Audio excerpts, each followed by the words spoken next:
आज राजमाता अहिल्याबाई होळकर यांच्या जयंतीनिमित्त सर्वांना हार्दिक शुभेच्छा। अहिल्याबाई होळकर यांच्या जयंतीनिमित्त मला काही मनोगत व्यक्त करायचे आहे। मी कर्मा तेलंग सक्षम बौद्धिशीय संस्था वनी।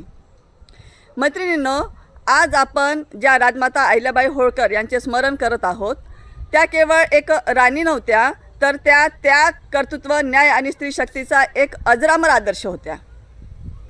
आयुष्यात एकामागून एक दुःखाचे डोंगर कोसळले, पती गमावला, पुत्र गमावला, पण त्या कधीच खचल्या नाहीत। स्वतःच्या दुःखापेक्षा त्यांनी समाजाच्या कल्याणाला अधिक महत्त्व दिले।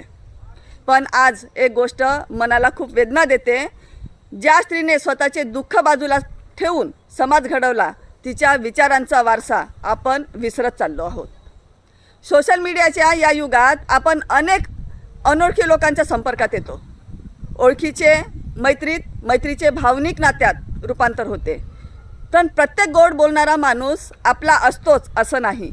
अनेक लोक एकाच वेळी कित्येक जणांशी बोलत असतात आणि आपण मात्र त्या नात्यात मनापासून गुंतत जातो। अहिल्याबाईंनी आपल्या कर्तृत्वाने सिद्ध करून दाखवले की स्त्री ही कोणाच्या आधाराने नव्हे तर स्वतःच्या सामर्थ्याने इतिहास घडवू शकते। मग आपण आपल्या वेळेचा, स्वाभिमानाचा आणि भावनांचा अपव्यय क्षणिक आकर्षणामध्ये का करायचा?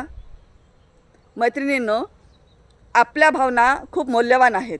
त्या अशा लोकांवर खर्च करू नका ज्यांना त्यांना त्यांची किंमत नाही।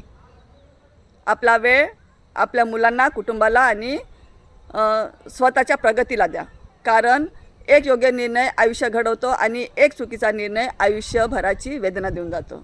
म्हणून राजमाता अहिल्याबाई होळकर यांच्या जयंतीनिमित्त त्यांना विनम्र अभिवादन आणि त्यांच्या विचाराप्रमाणेच जगण्याचा संकल्प करूया। जय अहिल्यामाता, जय महाराष्ट्र। धन्यवाद।